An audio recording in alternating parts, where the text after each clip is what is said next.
নমস্কার বন্ধুরা, আজকে আমাদের আলোচনার বিষয় আমাদের জীবনের সবচেয়ে সোনালি দিন, সেটা হচ্ছে বার্ধক্য।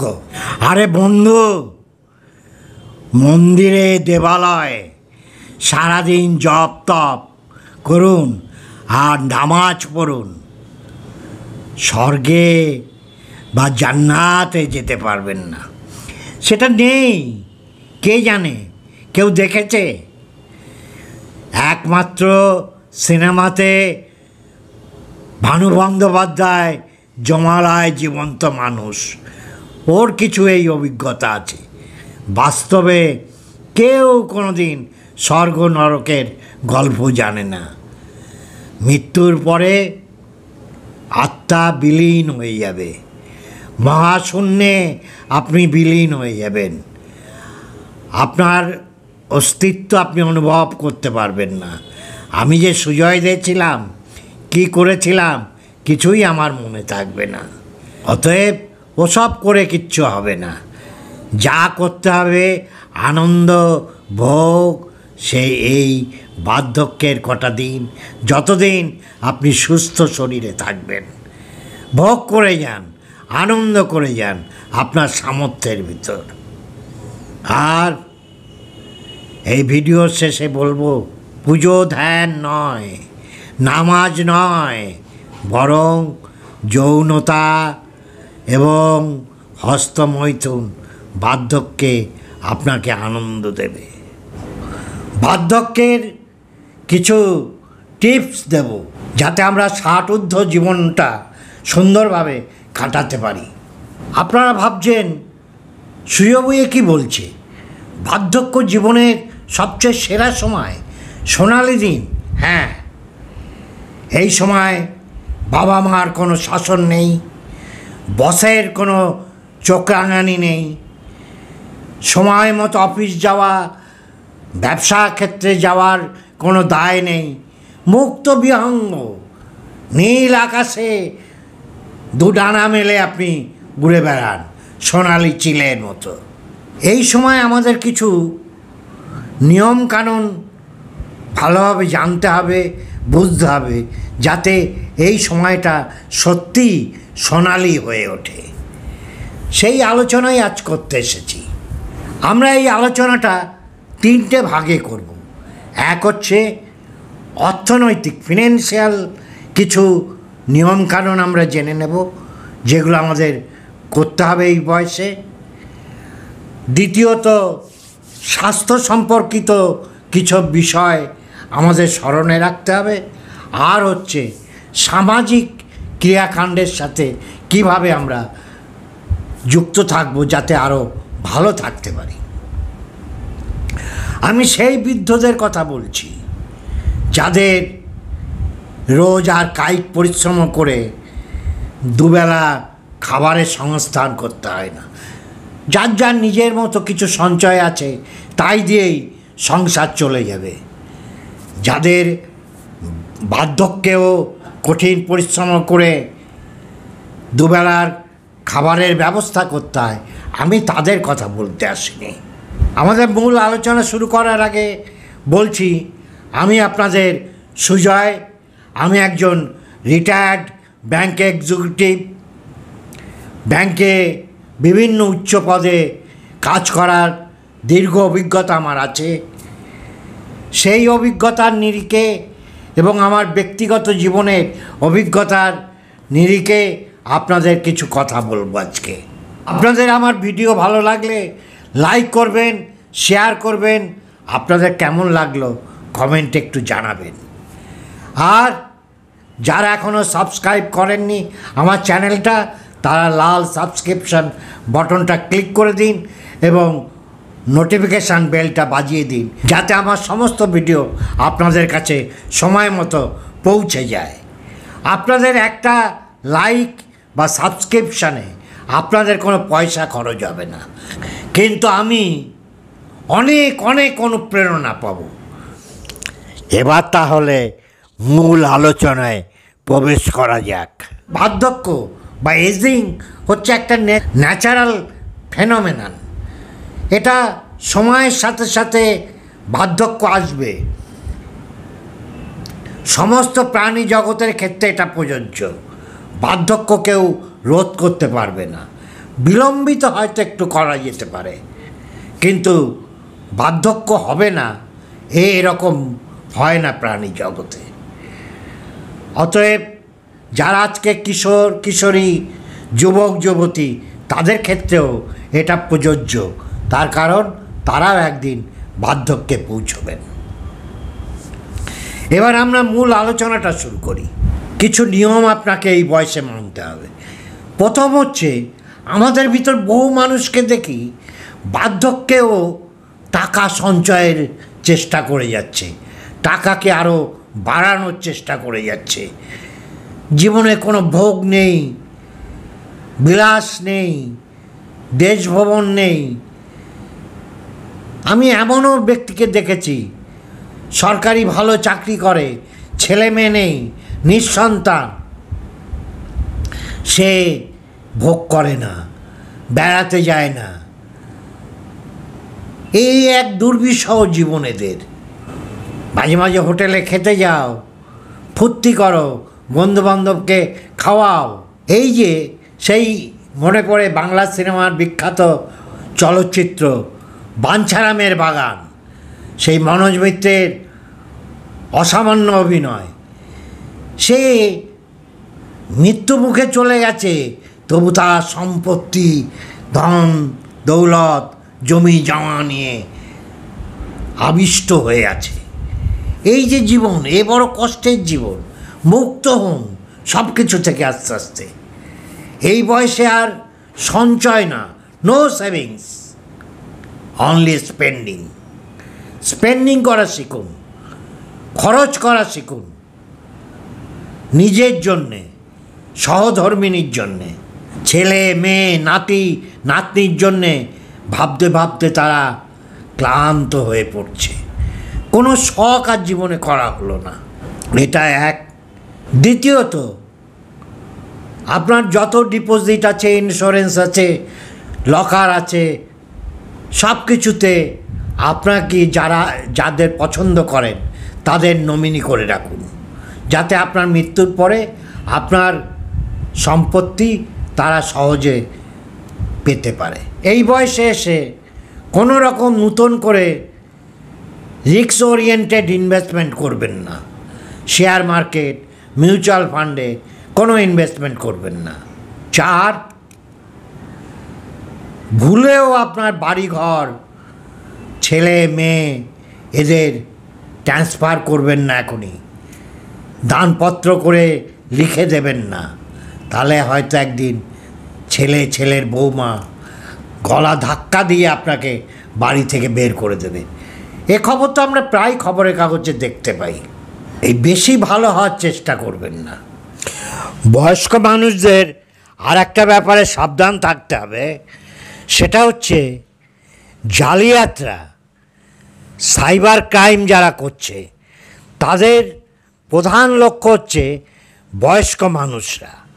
যেহেতু এই সময়ের মানুষরা আধুনিক প্রযুক্তির সাথে সেভাবে সরগর নয়, কম্পিউটার, মোবাইল, ল্যাপটপ সেভাবে তারা দক্ষ নয়, সেই জন্য এদের মূলত এই সমস্ত জালিয়াতরা টার্গেট করে এবং জানে এদের ব্যাংকে বেশ কিছু সঞ্চয় আছে, সেই টাকাটা নেবার জন্যে এরা সবসময় এদের দিকে নজর রাখে। তা আমার বন্ধুদের সাবধান করে দিচ্ছি যে কোনো আননোন নাম্বার থেকে কল করলে সেটা অ্যাটেন্ড করবেন না। কোনো রকম আননোন লিঙ্কে ক্লিক করবেন না। আপনার কোনো রকম অর্থনৈতিক তথ্য তৃতীয় ব্যক্তিকে না জেনে দেবেন না। এই সাবধানতাগুলো অবলম্বন করতে হবে। তার কারণ সাইবার ক্রাইমে সবচেয়ে বড় ভিকটিম হচ্ছে বয়স্ক মানুষরা। আর একটা অর্থনৈতিক সূত্র মনে রাখতে হবে, উদার হস্তে এই সময় কাউকে ধার দেবেন না। অনেকে এসে বলবেন খুব বিপদে পড়েছি, বন্ধু আত্মীয় কাউকে ধার দেবেন না। বলবেন আমার সীমিত অর্থ, এখন রিটায়ার করেছি, কোনো আয় নেই, ধার দিতে পারবো না। এই মোটামুটি অর্থনৈতিক বিষয়টা বললাম। এবার আমরা বলবো হেলথ। এই সময় আপনি 60-এর পরে আপনাকে সুস্থ থাকতে হবে। এই যে বললাম সোনালি দিন, মুক্ত বিহঙ্গ, এসব জীবন উপভোগ করতে হলে ছোটোখাটো ট্যুর, যার যেমন ক্ষমতা, কেউ সুইজারল্যান্ড যাবে, কেউ সিমলা যাবে, কেউ দীঘা যাবে, যার যার সামর্থ্য অনুযায়ী। সেটা করতে হলে আপনাকে সুস্থ থাকতে হবে।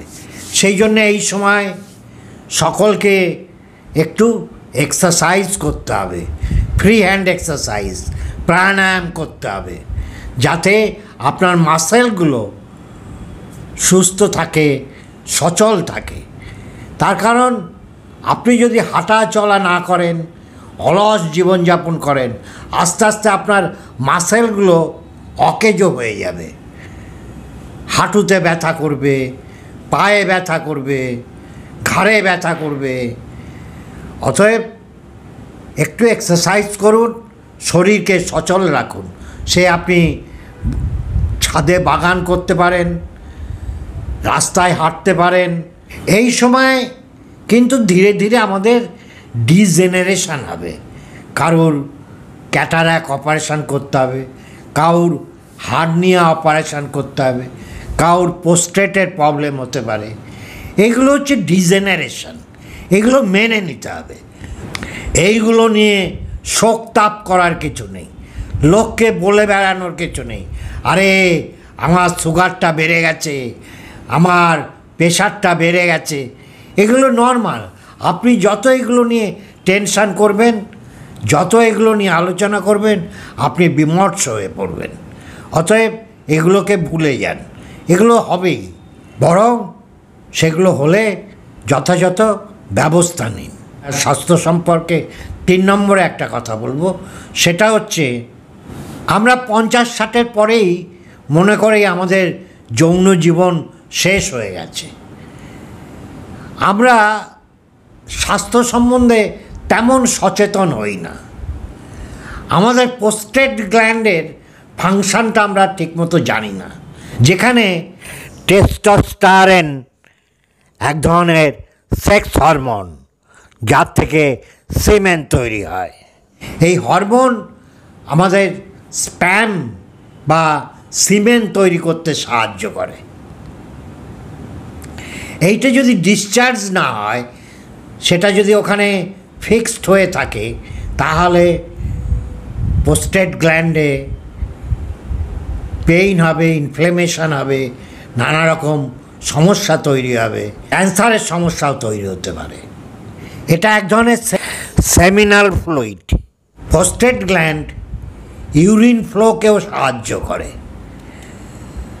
অতএব শুনতে খারাপ লাগলেও আমাদের সচেতনতার অভাব। আমরা মনে করি 50-60-এর পরে যৌন জীবন বলে কিছু থাকে না। হ্যাঁ, সহধর্মিণী হয়তো আর এটার প্রয়োজন অনুভব নাও করতে পারে, কিন্তু মাস্টারবেশন বা হস্তমৈথুন করা যেতেই পারে এবং এটা করা দরকার। আপনি যদি হস্তমৈথুন না করেন মাঝে মাঝে, অন্তত মাসে 1 দিন, তাহলে কিন্তু প্রোস্টেট গ্ল্যান্ডে সমস্যা তৈরি হতে পারে। তার কারণ টেস্টোস্টেরন যে হরমোনটা জমা হবে, সেটা রিলিজ না হলে ইউরিনের ফ্লোতে সমস্যা হবে এবং ওটা ওখানে জমে থেকে ইনফ্লেমেশন হবে এবং অন্যান্য গ্ল্যান্ডে নানা রকম সমস্যা তৈরি হবে। এটা যথাযথভাবে রিলিজ হলে হস্তমৈথুনের মাধ্যমে, তাহলে আপনার ডোপামিন সেটা উদ্দীপ্ত হবে, সেটা কার্যকরী হবে, অন্যান্য হরমোন এবং মাসেলগুলো সক্রিয় হবে। এই স্বাস্থ্যবিধিটা আমরা জানি না, এবং আমাদের একটা সামাজিক মিথ যে না না এই বয়সে এসব করাটা ছি পাপ। কি বলছেন আপনি? হস্তমৈথুন এই 60 বছর, 65 বছর, 70 বছরে? হ্যাঁ, এটা খুব জরুরি আপনার প্রোস্টেট গ্ল্যান্ডকে সুস্থ রাখতে এবং আপনার ব্রেনের ডোপামিন হরমোনকে সক্রিয় রাখতে এবং আপনার অন্যান্য মাসেলকে সক্রিয় রাখতে এটা জরুরি। এবার আমরা আলোচনা করব কিছু সামাজিক বিষয় নিয়ে। সেটা হচ্ছে রিটায়ার হয়ে গেছে, আর কি অফিস কাছারি নেই, ছেঁড়া লুঙ্গি আর একটা ঘ্যাসটা মারা পাঞ্জাবি পরে হ্যাঁ হ্যাঁ করে যাচ্ছি। না, রিটায়ার হয়েছেন তো কী হয়েছে? ক্লিন ফিট থাকতে হবে, নিয়মিত দাড়ি কাটতে হবে, শেভ করতে হবে, পরিষ্কার পরিচ্ছন্ন জামা পরতে হবে, পোশাক পরতে হবে, স্মার্ট থাকতে হবে, চিরতরুণ থাকার চেষ্টা করতে হবে। আপনাদের বয়স যতটা তার থেকে বার্ধক্য যেন আরও বেশি মনে হয় আপনাদের আচার আচরণে। আর কি আছে? ক্যালানে মার্কা, আটা ক্যালানে মার্কা সব। এই বয়সে নিঃসঙ্গতাটা একটা বিশাল আঘাত, মানসিক দুর্বলতা এবং মানসিক অসুখের কারণ। আপনি একটা বন্ধুত্বের সার্কেল তৈরি করুন না, আপনার সমকক্ষ, আপনার স্ট্যান্ডার্ড চাকরি জীবনে যা এমন আপনি পদে ছিলেন সেই রকম লোকই হতে হবে। সে তরুণ হতে পারে, অল্প বয়সী ছেলে হতে পারে, অন্য পেশার মানুষ হতে পারে। ঘনিষ্ঠ 3-4-5 জনকে নিয়ে একটা গ্রুপ তৈরি করুন, যাদের নিয়ে আপনি সন্ধ্যাবেলায় 1 ঘন্টা কোয়ালিটি টাইম। এখানে কোয়ালিটি টাইম মানে একেবারে উদ্যম আনন্দ, হাসি মজা ঠাট্টা পিছনে লাগা, এরকম 1 ঘন্টা 2 ঘন্টার সময় পাস করুন সন্ধ্যাবেলায়। তাহলে একটা ফ্রেন্ড সার্কেল তৈরি করতে হবে, তাদের বিশ্বাস করতে হবে, তাদের ভালোবাসতে হবে, তাদের চা খাওয়ান, একটু মিষ্টি খাওয়ান কখনো কখনো। আর আমার মতো হলে মাঝে মাঝে 1 পেক 2 পেক চলতেই পারে। বার্ধক্যে শুনুন বেশি, বলুন কম, কোনো তর্কে যাবেন না। তৃণমূল কী করলো, বিজেপি কী করলো, এসব অনর্থক তর্ক। আর এই তর্কে তিক্ততা বাড়ে, তিক্ততায় সম্পর্ক নষ্ট হয়। এগুলো করবেন না। এই সময় লোকের কথা শুনুন আর আপনি কথা কম বলুন, শুধু মুখের এক্সপ্রেশন থাকবে, হা হা হা, হাসিটা ঠোঁটে লাগিয়ে রাখুন। ওটাই আপনার সিম্বল, ওটাই আপনার সিগনেচার, সুজয়বাবুর হাসি। এই বয়সে সংসার থেকে আস্তে আস্তে নিজেকে সরিয়ে নিন। ছেলে মেয়ে বৌমা জামাই মেয়ে নাতি নাতনিদের ব্যাপারে বেশি মাথা গলাবেন না, ওস্তাদি করতে যাবেন না, আপনার জ্ঞান তাদের দিতে যাবেন না। আমি এই করতাম, আমার সময় এই হতো, এসব কেউ শুনতে চায় না, সবাই বিরক্ত হয়। কম কথা বলুন, যেটুকু প্রয়োজন সেটুকু। অনেকটা যে রামকৃষ্ণদেব বলেছিলেন, জলে তেলে থাক সংসারে। এই সময় অধিকার ফলানোর চেষ্টা করবেন না। আজকে এই পর্যন্ত, আবার আসবো নতুন একটা ভিডিও নিয়ে। আপনারা সবাই সুস্থ থাকুন, ভালো থাকুন, আনন্দে থাকুন। আনন্দই হচ্ছে ঈশ্বর, আনন্দই হচ্ছে আল্লাহ।